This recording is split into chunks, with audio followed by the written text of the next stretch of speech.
ইনকিলাব মঞ্চের মুখপাত্র শরীফ ওসমান হাদি ইতিমধ্যে সন্ত্রাসীদের গুলির ঘটনায় মৃত্যুবরণ করেছেন। ইন্না লিল্লাহি ওয়া ইন্না ইলাইহি রাজিউন। আমার জানা বিষয় হলো শরীফ ওসমান হাদির এই মৃত্যু কি শাহাদাতের মৃত্যু হিসেবে গণ্য হবে?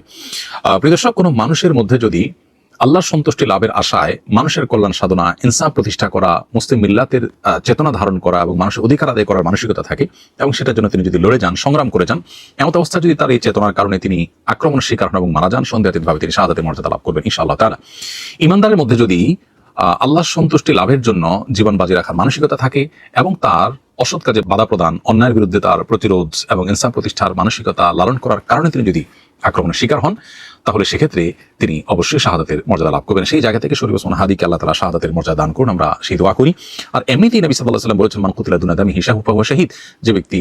কারোর হাতে খুন হয়েছে, জীবন রক্ষা করতে গিয়ে তার জীবন খুন হয়েছে, অর্থাৎ সাধারণ ধস্তাধস্তিতে অথবা কোনো ডাকাতের হাতে মারা গেছে, সেও শাহাদাতের মর্যাদা লাভ করেন। তাহলে সেক্ষেত্রে দ্বীনের কথা বা মুসলিম মিল্লাতের কথা বা মুসলিম চেতনার কথা বা ইনসাফের কথা বা মানুষের অধিকারের কথা যদি কেউ বলতে চান মুসলিম হয়ে এবং আল্লাহর কাছ থেকে যদি বিনিময় আশা করেন, তাহলে তিনি অবশ্যই শাহাদাতের মর্যাদা লাভ করবেন। অনেকে আছেন যারা বিপ্লবী মানসিকতা ধারণ করেন, তারা অন্যায়ের বিরুদ্ধে সংগ্রাম করেন, তাদের সে সংগ্রামকে আমরা অবশ্যই শ্রদ্ধা করব। কিন্তু তার মধ্যে যদি আল্লাহর প্রতি বিশ্বাস না থাকে অথবা তিনি যদি এই সংগ্রামটা করেন তার মানবিক চেতনা থেকে শুধুমাত্র, এর জন্য তিনি আল্লাহর কাছ থেকে কোনো বিনিময় আশা করেন না, আল্লাহ সন্তুষ্টি লাভের আশা করেন না, কোরআন হাদিসের নির্দেশনার কারণে করেন না, তাহলে সেক্ষেত্রে তার এই আত্মত্যাগটা শাহাদাত হিসাবে বিবেচিত হবে না। শাহাদাত বিষয়টা আসলে নিয়তের সাথে সংশ্লিষ্ট বিষয়। কেউ যদি আল্লাহর সন্তুষ্টির আশায় জীবন বাজি রাখেন, যা করেন তা আল্লাহকে খুশি করার জন্য করেন, তার জীবন মরণ আল্লাহর উদ্দেশ্যে যিনি উৎসর্গ করার জন্য প্রস্তুত থাকেন, তাহলে সেক্ষেত্রে তিনি শাহাদাতের মর্যাদা লাভ করেন। আমরা দোয়া করি শরীফ ওসমান হাদির সমস্ত ভুল ত্রুটি মাফ করে আল্লাহ তাআলা তাকে শাহাদাতের সর্বোচ্চ মাকাম দান করেন এবং তার সুখ সন্তপ্ত পরিবারকে সান্ত্বনা সইবার শক্তি নসিব করেন এবং সেই সাথে এখান থেকে অনুপ্রাণিত হয়ে আমাদেরকে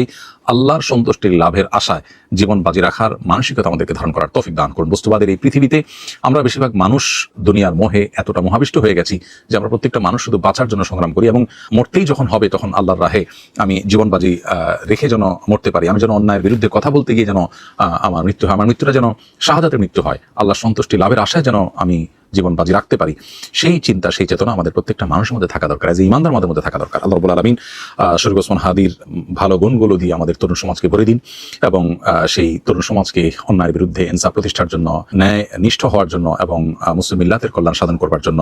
এবং আল্লাহ সন্তুষ্টির উদ্দেশ্যে মানবতার কল্যাণ সাধন করবার জন্য সবাইকে দুনিয়ার লোভ মোহের ঊর্ধ্বে উঠে আল্লাহর উদ্দেশ্যে নিজের জীবনকে উৎসর্গ করার এবং